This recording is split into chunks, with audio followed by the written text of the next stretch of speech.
الحمد لله نحمده ونستعينه ونستغفره ونؤمن به ونتوكل عليه ونعوذ بالله من شرور أنفسنا ومن سيئات أعمالنا من يهده الله فلا مضل له ومن يضلله فلا هادي له ونشهد أن لا إله إلا الله وحده لا شريك له ونشهد أن سيدنا ومولانا محمدا عبده ورسوله أما بعد فأعوذ بالله من الشيطان الرجيم بسم الله الرحمن الرحيم وما أبرئ نفسي إن النفس لأمارة بالسوء إلا ما رحم ربي إن ربي غفور رحيم وقال الله تعالى لا أقسم بيوم القيامة ولا أقسم بالنفس اللوامة وقال الله تعالى يا أيتها النفس المطمئنة ارجعي إلى ربك راضية مرضية فادخلي في عبادي وادخلي جنتي. تمام تعریفیں اس رب کے لیے ہیں جس نے نیکی کا حکم فرمایا. تمام درود تمام سلام اس آقا پر جس نے نیکی کی راہیں چل کر سکھلائی. میرے عزیز، میں اور آپ بشر انسان اور انسان کے اندر نفس موجود ہے. اگر انسان اس نفسانی فطرت پر قابو پا لیتا ہے تو کامیاب ہو جاتا، اور اگر اس نفسانیت میں مغلوب ہو جاتا ہے تو ہلاک ہو جاتا ہے. اللہ رب العزت نے نفس کی 3 خصلتیں بتلائیں جو آیات میں پڑھی ہیں، ان میں ان دونوں کا ذکر ہے. اور چوتھی جگہ فرمایا قد افلح من تزکا، فلاح کو پہنچ گیا وہ شخص جس نے اپنی نفس کو مزکا کر لیا. میرے عزیز، نفس ایک سواری کے معنی ہے کہ انسان اپنی فطرت اور چاہت کے اعتبار سے اس سے کام لیتا ہے.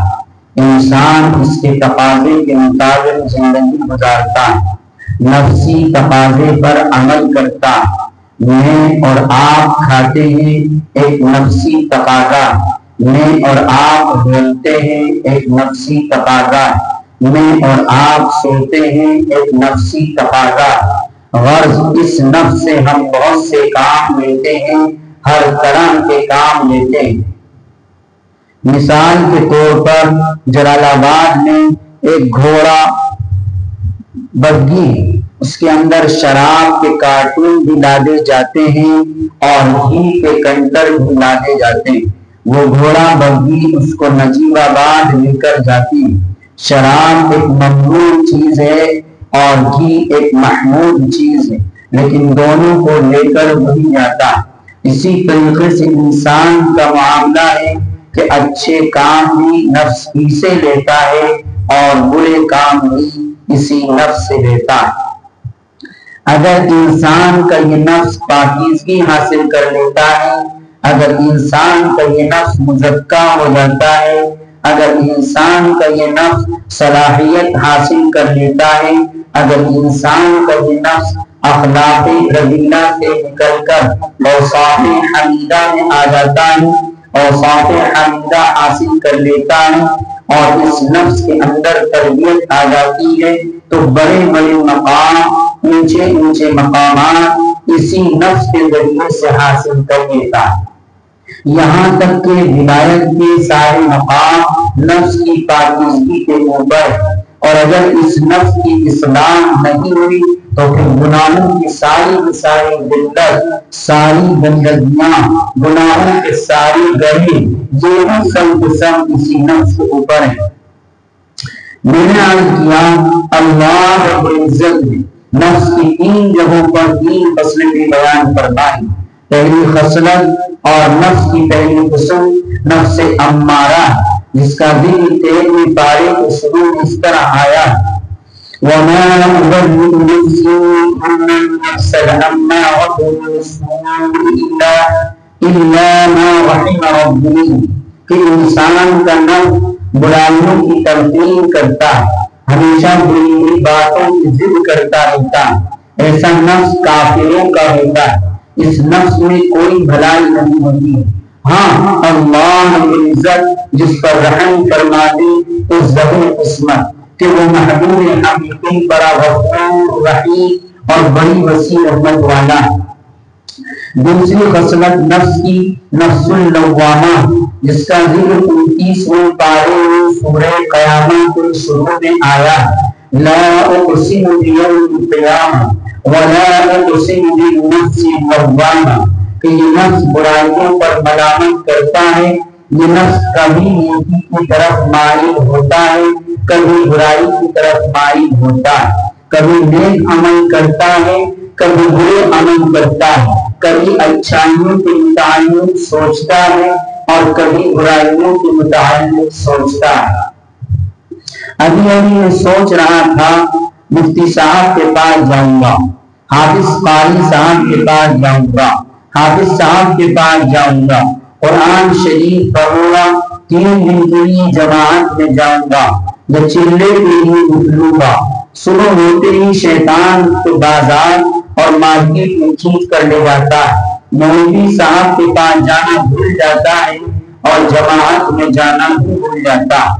بہرحال کبھی ادھر اور کبھی ادھر، کسی ایک طرف مستقل طور پر نہیں چلتا ہے، یہ نفس عام مسلمانوں کا ہے۔ تیسری خصلت نفس کی نفس مطمئنہ جس کے متعلق اللہ رب العزت سورہ فجر میں ارشاد فرما رہا، یا ایھا النفس المطمئنہ ارجعی الی ربک راضیۃ مرضیہ فادخلی فی عبادی وادخلی جنتی۔ یہ نفس نیکیوں کا حکم کرتا ہے، اللہ رب العزت کے احکام پر استقامت اختیار کرتا ہے۔ وہ محبوب ان کے متعلق ارشاد فرما رہا ہے، اے نفس مطمئنہ اپنے رب کی طرف چل، اس حال میں کہ تیرا رب تجھ سے راضی اور تو اس سے راضی، بس تو میرے مخصوص بندوں اور میری جنت میں داخل ہوگا، یعنی جن کے نفس ہمارے احکام پر ٹھہر چکے ہیں، اللہ رب العزت کے محبوب حضرت محمد رسول اللہ صلی اللہ علیہ وسلم کی سنتوں پر جم چکے ہیں۔ ہم ان کے لیے حشر کے دن جنت کے 8 دروازے کھول دیں گے، جس دروازے سے چاہیں گے جنت میں داخل ہو جائیں گے، ان کو کوئی روکنے والا نہیں ہوگا۔ ان تینوں نفسوں میں سے نہ تو نفس امارہ کے لیے کوئی وعدہ اور بلکہ ایسے نفس والوں کے لیے تو خرابی کی گاڑی ہے، اور دوسرے نفس لوامہ والوں کے لیے براہ راست ظہور اولین کا وعدہ نہیں۔ اللہ چاہے معاف فرما دے اور چاہے تو سزا کے بعد معاف فرمائے، مگر ہاں تیسرے نفس والے یعنی نفس مطمئنہ والوں کے لیے جنت کی بشارت ہے، خصوصی جنت اور مخصوص بندوں میں شامل ہونے کی سعادت عظمیٰ ہے۔ بس ہمیں اسی نفس کو حاصل کرنا چاہیے۔ یہ نفس وہ چیز ہے جس پر انسان کی کشش چلتی، یہ نفس وہ چیز ہے جس پر انسان صراط مستقیم کا راستہ قائم کرتا ہے، یہ نفس وہ چیز ہے جس کے ذریعے سے انسان وحدہ لا شریک تک پہنچتا ہے، اور یہی وہ نفس ہے جس کے ذریعے سے انسان تباہی اور بربادی کے دہانے اپنے لیے کھول دیتا ہے اور اس کے ذریعے نامراد ہو جاتا ہے۔ ایک اعتبار سے یہ نفس انسان کا دوست ہے اور ایک اعتبار سے یہ نفس انسان کا دشمن۔ یہ نفس انسان کا دشمن اور دوست دونوں حیثیت سے کام کر سکتا ہے۔ اسی طرح یہ نفس ایک باوجہ نکتا ہے۔ انسان کا جو نفس ہے ایک شیر اور چیتا ہے، انسان کا نفس ایک اناڑی گھوڑا ہے، انسان کا نفس کاشتکار کے گھر میں پڑا ہوا ایک کٹرا اور جھوٹا ہے۔ جس طرح اس گھوڑے کو اس کٹرے کو پتا نہیں کہ بگھی میں کیسے چلنا، ہل میں کیسے چلنا، نجیب آباد کیسے آنا جانا، اسی طریقے سے نفس کو پتا نہیں ہے اچھائی کیا ہے برائی کیا ہے۔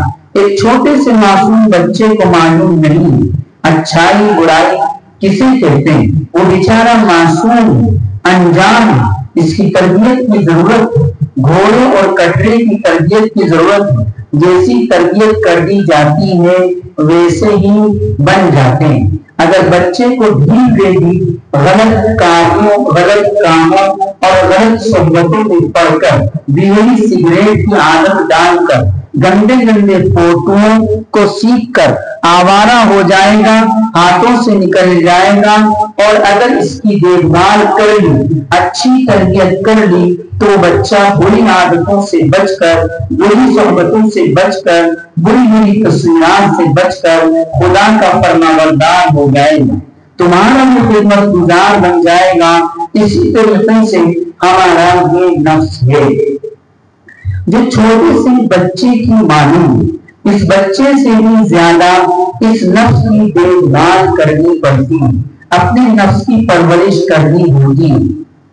اگر ہم نے بچے کو یوں ہی چھوڑ دیا تو نہ جانے کسی نالی میں گر جائے، کسی گڑھے میں گر جائے، کسی اونچی جگہ سے گر جائے اور اس کے ہاتھ پیر ٹوٹ جائیں یا وہ ہلاک ہو جائے۔ ایسے اگر تم اپنے نفس کو چھوڑ دو گے تو نہ جانے نفس کو کہاں لے جا کر گڑھ ڈال، نہ جانے کہاں تم کو ذلیل و رسوا کر۔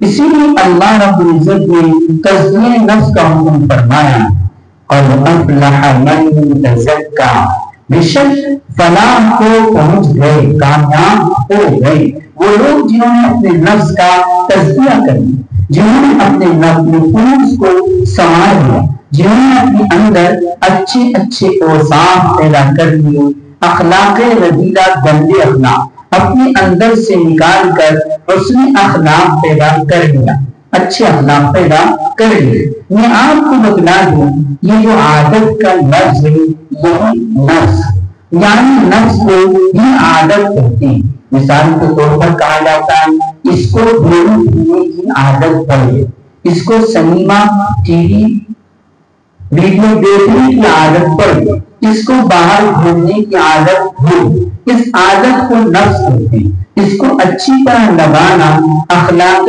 حمیدہ اور بری طرف لگانا اخلاق رذیلہ۔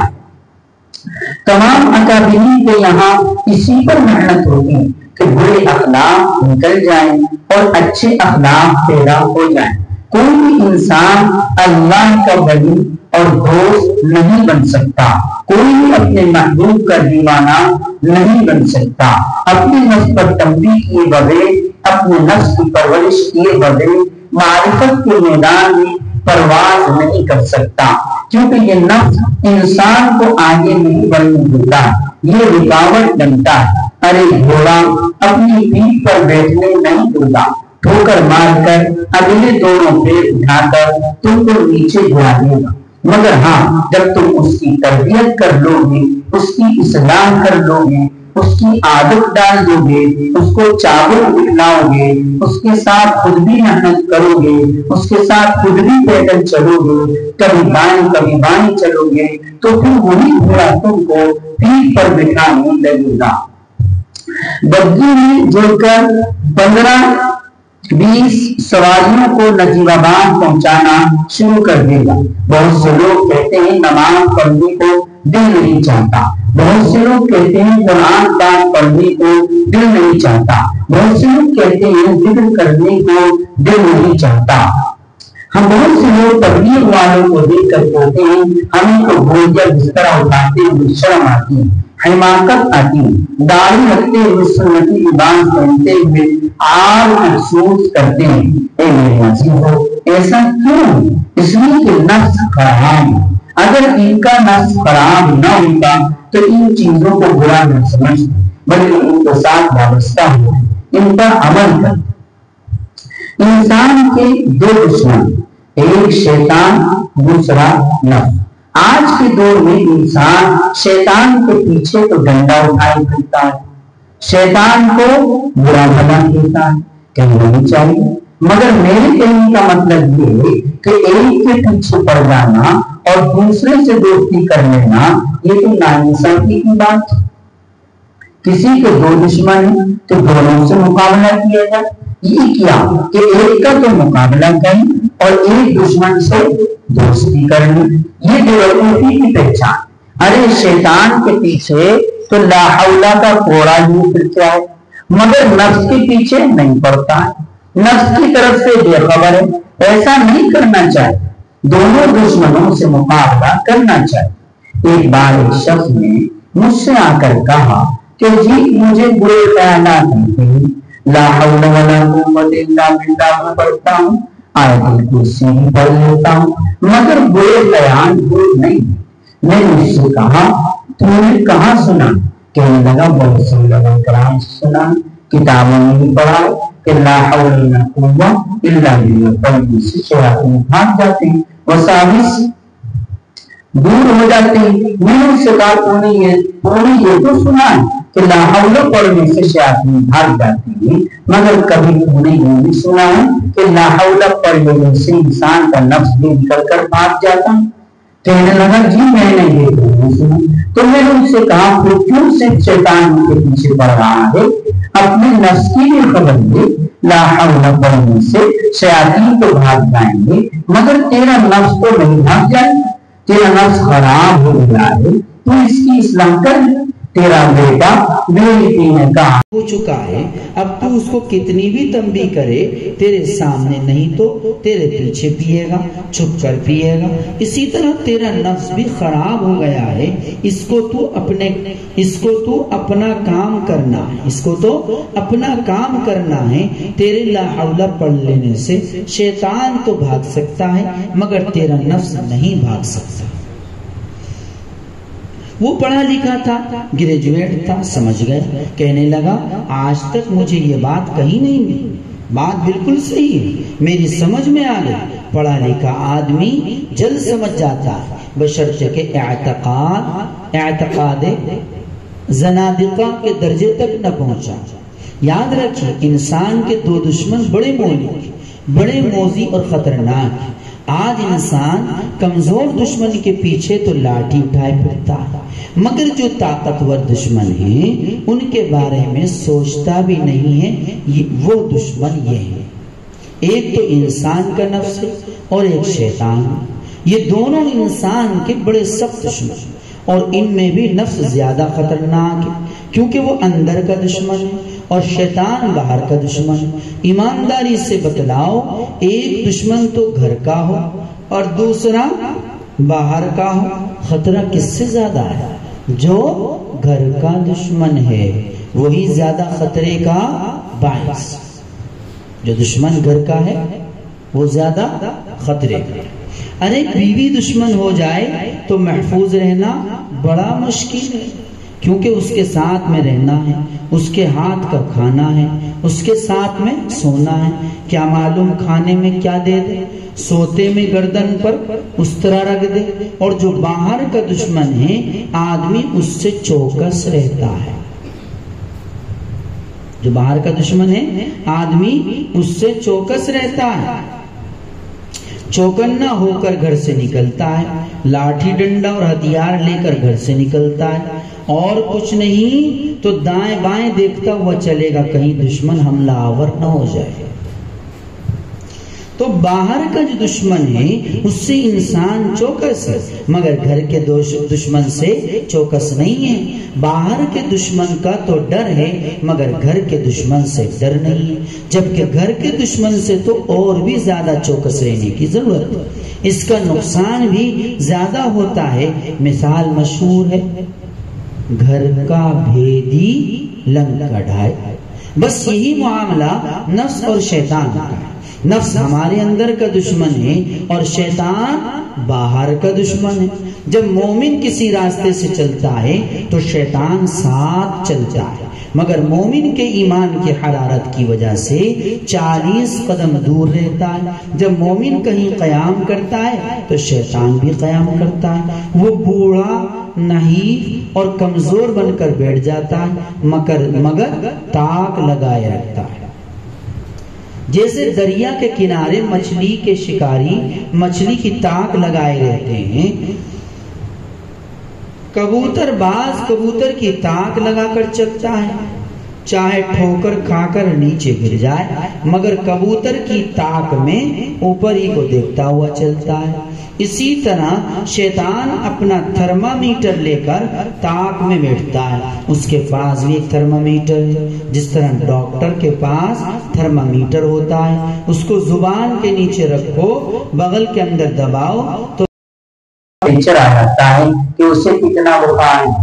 اسی طرح شیطان کی سور ہے، وہ اس کو پھلاتا ہے اور مومن کے نفس میں ڈالتا ہے اور دیکھتا ہے اس کے نفس کے اندر گناہ کرنے کی کتنی حرارت ہے۔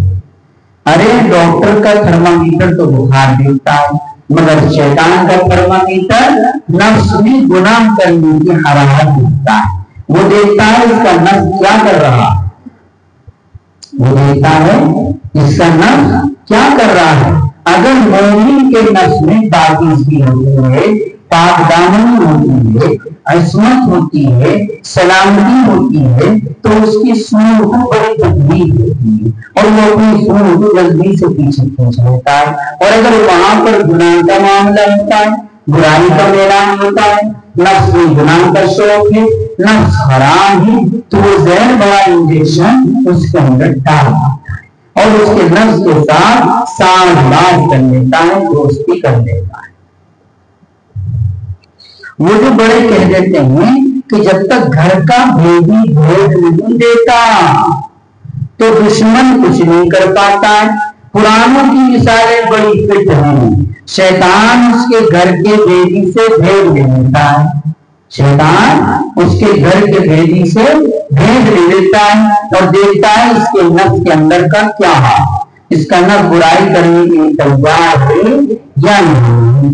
اگر اس کے نفس کے اندر پاکیزگی ہے، سنت محمدی علی صاحب الصلاۃ والسلام کے مطابق عمل کرنے والا ہے، وحدہ لا شریک کی محبت اس کے اندر ہے، رسول اللہ صلی اللہ علیہ وسلم کی محبت اس کے اندر ہے، طریقہ رسول صلی اللہ علیہ وسلم پر محنت کرتا ہے تو اس کی سور کو اتنی تکلیف پہنچتی ہے کہ وہ جلدی سے اپنی سور کو پیچھے کھینچ لیتا ہے۔ اور اگر اس کے نفس کے اندر پاکیزگی نہیں ہے، گناہوں کا میدان ہے تو نفس سے ساتھ باز کر لیتا ہے، یہاں تک کہ بڑی بڑی چیزوں کو بڑی اچھی اچھی چیزیں بنا کر اس کے سامنے پیش کر دیتا ہے اور نفس ان کے اوپر مائل ہو جاتا ہے، تین کے ٹکڑوں کو آفتاب مہتاب سمجھنے لگتا ہے، پیشاب کو دودھ اور شہد کی طرح سمجھنے لگتا ہے۔ ایک شرابی کے سامنے دودھ اور شراب دے کے گلاس پیش کیے جائیں تو وہ شراب کا گلاس پسند کرے گا کیونکہ اس کا نفس خراب ہے، اور جب نفس خراب ہوتا ہے تو بری چیزوں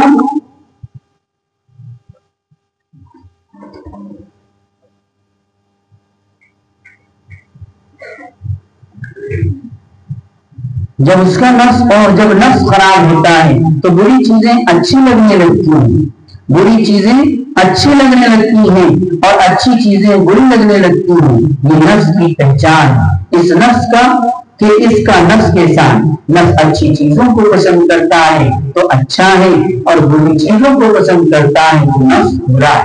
یہاں تک کہ شیطان اپنے 18 چہروں کو لے آتا ہے، شیطان اپنے 18 چہروں کو لے آتا ہے اور 18 قسم کی رنگ برنگی چالیں اس کے سامنے کھیلی جاتی ہیں اور اس کو گمراہ کرنے کی کوشش کی جاتی ہے۔